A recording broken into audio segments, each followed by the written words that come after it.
Hello, I'm Lucy, and I want to show you how to glitter a Putz house, a little cardboard glitter house.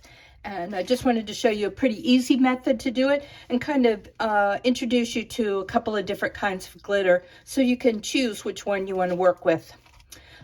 So first, this one is glittered with something called Clear Rock Candy Glitter or Distress Clear Rock Candy Stickles. It's by a company called Ranger, and I really love this glitter.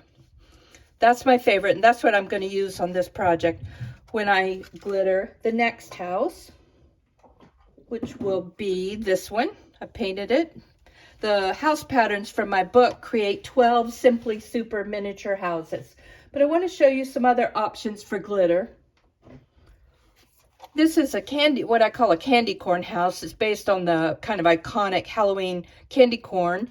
And I glittered it with what's called diamond dust, and it's a glass glitter. And I think you can see it's pretty, the size of the glitter particles are pretty big. And let me show you inside, because I think you can see how big they are. And this is actually ground up glass. So this is not, this glitter is not one that you want to use where kids can get a hold of it. If you've got a place on a mantle that a child can't get to, it would be a good glitter to use. And then this is one of my favorite glitters. Again, this is a candy corn house. And I used Martha Stewart's clear glitter.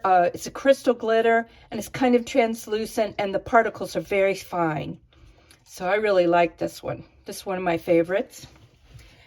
And then another option is actually a colored glitter. So again, this is a Martha Stewart one, and it makes an opaque color, so whatever's below it doesn't show up that much. I still painted a similar color just to make sure that the color is consistent, but really if you apply the glitter effectively, then you're not going to have much of the underlying color show through. But this was just a prototype I did trying to test out the solid colored glitter.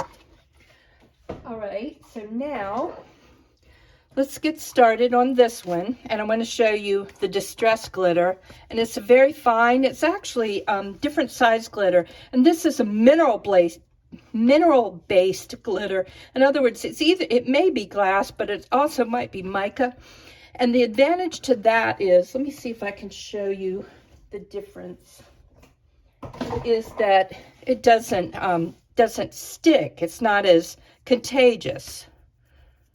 You see, it comes off my finger relatively easy, whereas a plastic-based glitter, the more common glitters that you can get,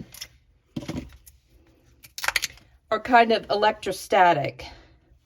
In other words, they stick a lot more and they spread. So if you want to avoid that, if you've got somebody who's got glitter phobia, then I would go with a mineral-based glitter, a glass glitter, or mica, ground mica. Okay, so the other thing you need besides the glitter is some kind of glue, and I'm using a white glue. I use Mod Podge. That's kind of my standard. I actually buy it in big quantities. So Mod Podge, and you can dilute it if you want, but I think this is thin enough. Just regular Mod Podge is thin enough to use. And then the other thing is, whenever you're glittering something, you have to try to catch the glitter because you're not going to use all of it. So go ahead and put it on. I think coffee filters work well because the glitter doesn't stick to them very much, and it's easy to collect it. Okay, so let's paint it. Get a firm brush, old brush, and apply it, and just spread it all along the area you want to cover with glitter, and kind of move your piece around a bit so you can make sure you get all the little tiny crevices. And you have to hold your hand so that you don't put your thumb down accidentally and make a kind of bare spot. That's why I usually hold it like this. And also just work on one side at a time. So we'll glitter this side. And then we'll go to the others. Okay, it looks like, okay, so I've got that looking good. And now just spread the glitter. And you can be pretty generous with the glitter because you're going to catch the excess.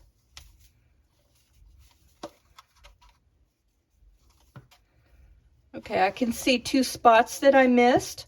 I missed a little bit down here and a spot up there. So what I'll do, actually let me make sure, is I'll let it dry and then I'll go back and just lightly touch up those areas. If I do it now, I'll smear glue and make a lump. So I'm going to hold off on that. All right, let's do this side.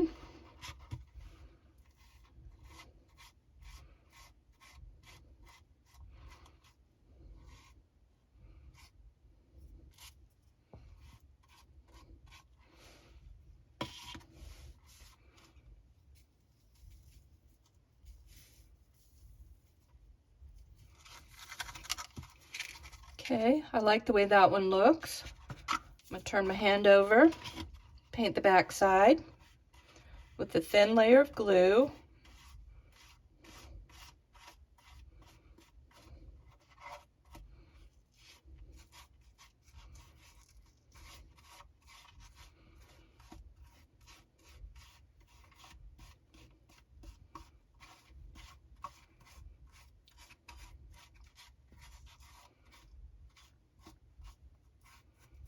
Okay, I like that.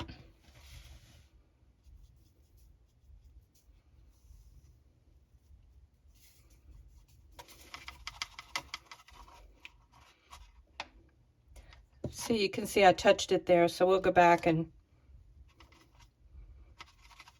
kind of knock off that excess once it dries. And the last side.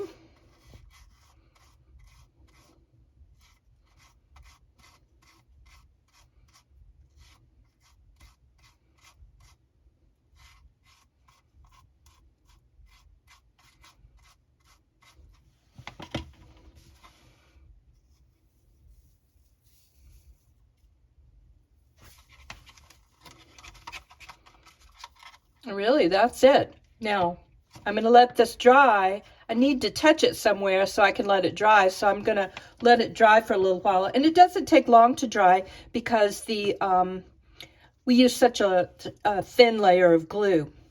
All right, now,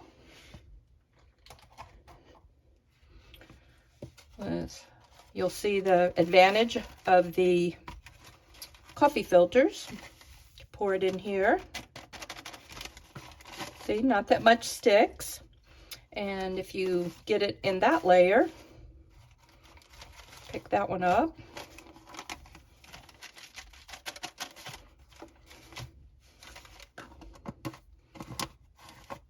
And we didn't really use much glitter at all. And when you do the top, this is how the top looks. And I think it's very pretty. And I can't wait to decorate this one.